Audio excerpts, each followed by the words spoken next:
ઓ રામચંદ્ર બોલ્યા, શિયા આવો કલજુગ આવશે, હંસ અનાજ કરડશે, કાગડો મોતી ખાશે, ધર્મ હશે, કર્મ હશે, પણ શરમ નહીં હોય. પુત્ર માતાને આંખો બતાવશે અને રોજ ખેંચાતાની ખેંચતાણી હશે. દરેક પગથિયે બંને પોતપોતાની મનમાની કરશે. તે મનસ્વીતા છે. જેના હાથમાં હશે લાઠી, ભેંસ તે લઈ જશે. શ્યામ મનના ચોર હશે, ઊંચા હશે શહેરના શેઠ, અને ભગવાનના ભક્તો ગરીબ હશે. પુરાણો અનુસાર કલિયુગ સાથે જ દુનિયાનો અંત આવશે. કલિયુગમાં પૃથ્વી પર અન્ય યુગ કરતા અધર્મ અને પાપ વધુ વધશે. શાસ્ત્રોમાં કહેવામાં આવ્યું છે કે ભવિષ્યમાં પૃથ્વી પર કલિયુગ આનાથી પણ વધુ ખતરનાક હશે.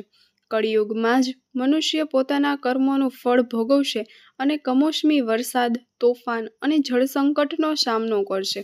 ચાલો જાણીએ કળિયુગ વિશે પુરાણોમાં શું ભવિષ્યવાણી કરવામાં આવી છે. ભગવાન કૃષ્ણે ગીતામાં કહ્યું છે કે પૃથ્વી પર 4 યુગો આવશે: સતયુગ, ત્રેતાયુગ, દ્વાપરયુગ અને કલયુગ. સતયુગમાં પૃથ્વી પર ધર્મનું વર્ચસ્વ હતું. ત્રેતાયુગમાં ધર્મની સાથે અધર્મ પણ વ્યવહારમાં આવ્યો. દ્વાપર યુગમાં અધર્મ અને પાપે પૃથ્વી પર પોતાનું સ્થાન બનાવ્યું. અત્યારે કળિયુગમાં પૃથ્વી પર ધર્મ કરતાં પાપ વધુ છે. ગીતામાં એવું પણ કહેવામાં આવ્યું છે કે જ્યારે પણ પૃથ્વી પર પાપ વધશે ત્યારે ભગવાન અવશ્ય પૃથ્વીનું ભલું કરવા આવશે. ગીતામાં 4,32,000 વર્ષના કળિયુગનું વર્ણન કરવામાં આવ્યું છે, જ્યારે અત્યાર સુધી કળિયુગના માત્ર 5,122 વર્ષ જ પૂરા થયા છે. કળિયુગના આ થોડા વર્ષોમાં એવું લાગે કે પાપ ચરમસીમાએ છે, પરંતુ ભીષણ કળિયુગમાં પૃથ્વી પર એસિડનો વરસાદ થશે, જેના કારણે છોડ અને પ્રાણીઓ મૃત્યુ પામશે અને માણસો પોતાની ભૂખ સંતોષવા માટે એકબીજાને ખાઈ જશે.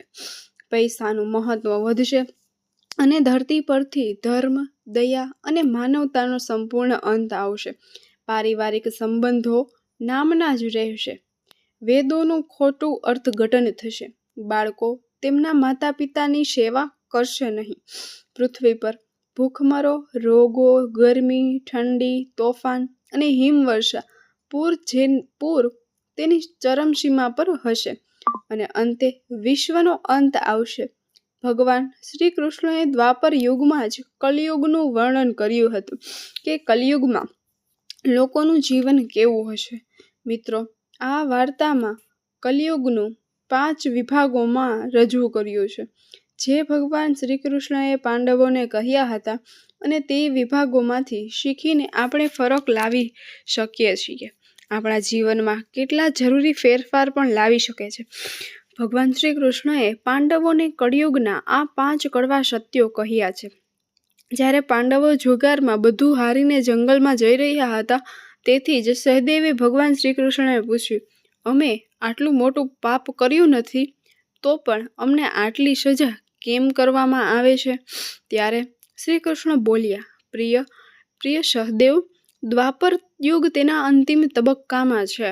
આ બધું જે થઈ રહ્યું છે તે આવનારા કલયુગની અસર છે.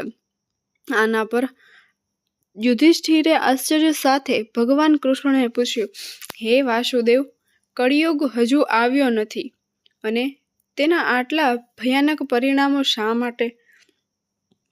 જ્યારે કલિયુગ શરૂ થશે ત્યારે શું થશે? ભગવાન શ્રી કૃષ્ણએ કહ્યું, તમે બધા ભાઈઓ જંગલમાં જાઓ અને પાછા આવો અને તમે જે જુઓ તે મને વિગતવાર જણાવો. આ જ આધારે હું તમને કલિયુગની ગતિ વિશે જણાવી શકીશ. ભગવાન કૃષ્ણના કહેવાથી 5 ભાઈઓ જંગલમાં જુદી જુદી દિશામાં ગયા. જ્યારે 5 ભાઈઓ જંગલમાં ગયા અને પાછા ફર્યા ત્યારે તેઓ આશ્ચર્યચકિત થઈ ગયા. ભગવાન કૃષ્ણ હસ્યા અને કહ્યું, હવે તમે લોકો કહો કે તમે શું જોયું? સૌપ્રથમ યુધિષ્ઠિરે કહ્યું કે હે યોગેશ્વર, મેં 2 સૂંઢવાળો હાથી જોયો. આનો મતલબ શું થયો?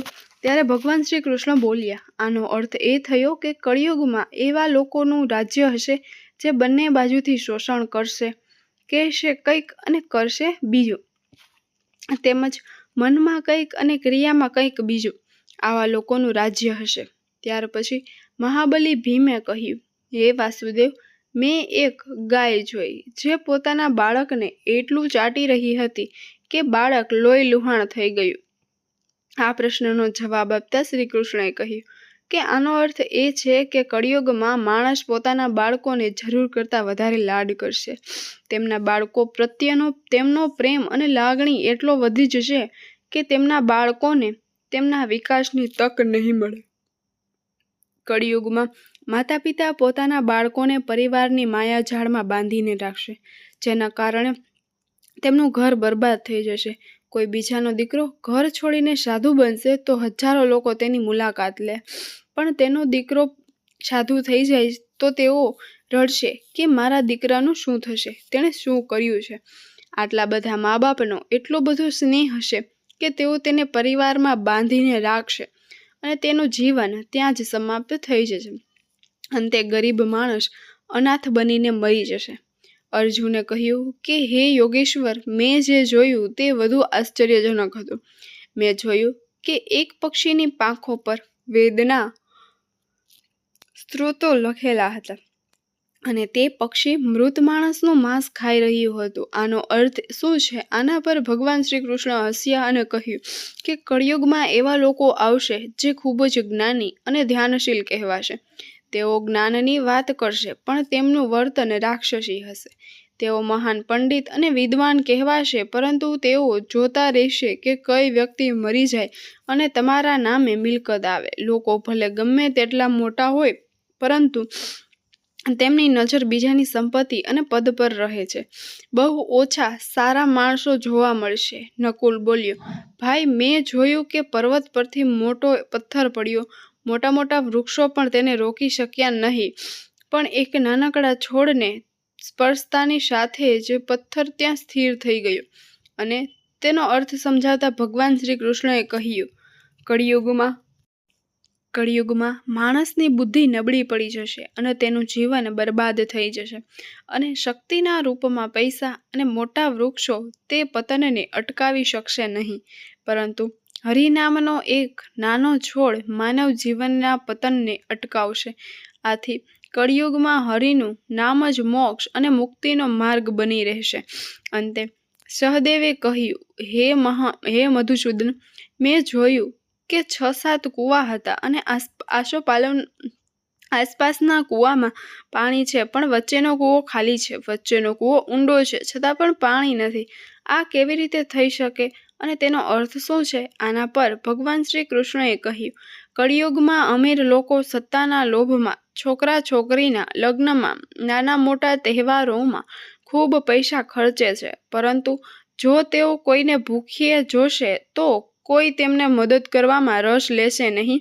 તેમના પોતાના સંબંધી ભૂખે મરી જશે, છતાં તે લોકો તેને જોતા રહેશે. બીજી તરફ તેઓ મોજ મસ્તી, દારૂ પીવા, માંસાહાર, સુંદરતા, યુવાની અને વ્યસન મુક્તિ પાછળ પૈસા ખર્ચશે, પણ કોઈના બે આંસુ લૂછવામાં કોઈને રસ નહીં હોય. કહેવાનો અર્થ એ છે કે કળિયુગમાં અનાજના ભંડાર હશે પણ લોકો ભૂખે મરશે, પરંતુ જે લોકો આવી આદતોથી દૂર રહે છે તેમના પર કળિયુગની નહીં પણ ભગવાનની અસર થશે. કળિયુગમાં એકમાત્ર ભક્તિ જ હશે જે બધા દુઃખનો નાશ કરશે. મિત્રો, આ કળિયુગની 5 સત્ય ઘટના છે જે ભગવાન શ્રી કૃષ્ણએ પાંડવોને કહ્યા હતા અને આજે આપણે આપણી આસપાસ જોઈ રહ્યા છીએ.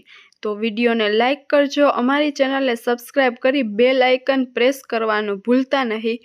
જય શ્રી કૃષ્ણ મિત્રો.